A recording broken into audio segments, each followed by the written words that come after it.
So guys, magandang araw, magandang gabi sa inyong lahat. So magluluto tayo nito, beef ampalaya with tokwa and tausi, black beans. So ito ang ingredients natin guys.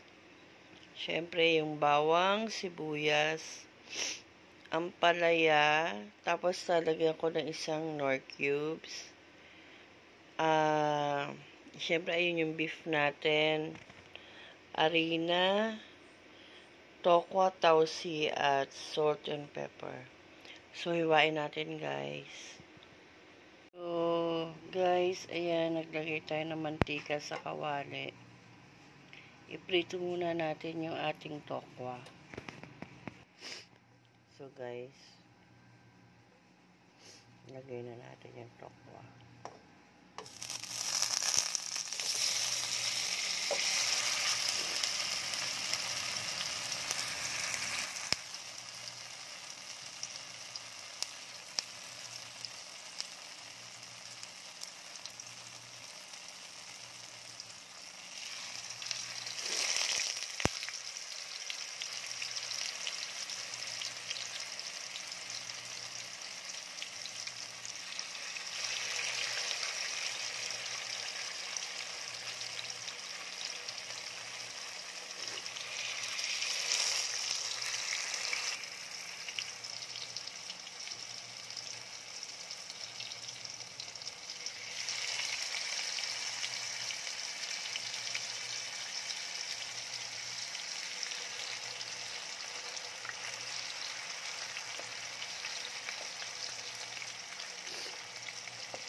Guys, and dito muna natin sila.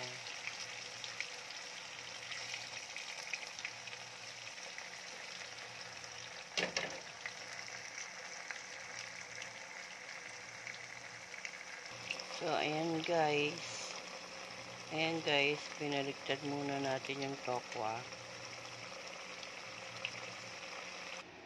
So guys, ayan, hiniwa ko na yung ampalaya, beef, yung ating sibuyas, bawang, at saka yung ating piniritong tokwa. Yung harina, nilagyan ko na ng konting tubig. Ito na po yung tausi natin, i-drain po natin yan. Asin at paminta po. So, mag-start na po tayo magluto. Ayan guys, nagpainit na ako ng kawali sa ating kalan. So, lagyan natin ng mantika. Ayan po, mainit na yung kawali natin. Ilagay natin yung bawang.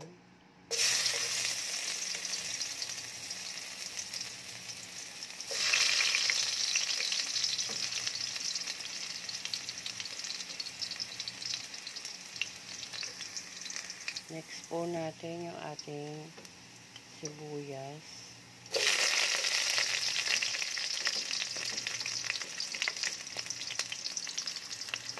Po natin yung ating baka.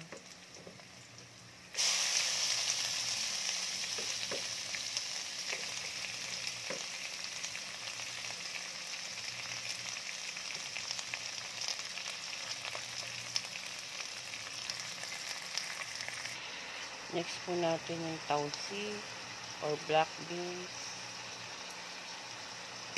Nalis ko po yung pinakasabaw. So, ayan guys, tignan natin. Lagyan na natin yung ating gulay.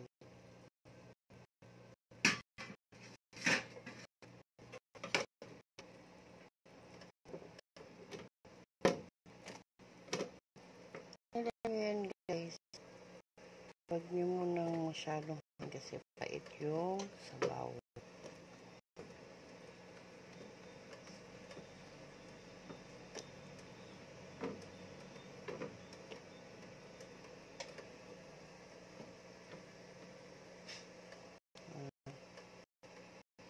So, yan guys. Nalagay ko, ayusin muna natin. Ayan guys, tutukan muna natin.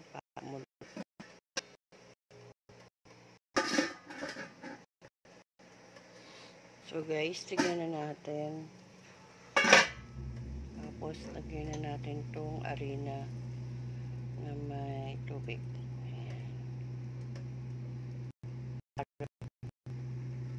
So guys, lalagay ko na yung tokwa, yung pinrito natin. Haluin ko lang guys. So, lagay natin yung oyster sauce.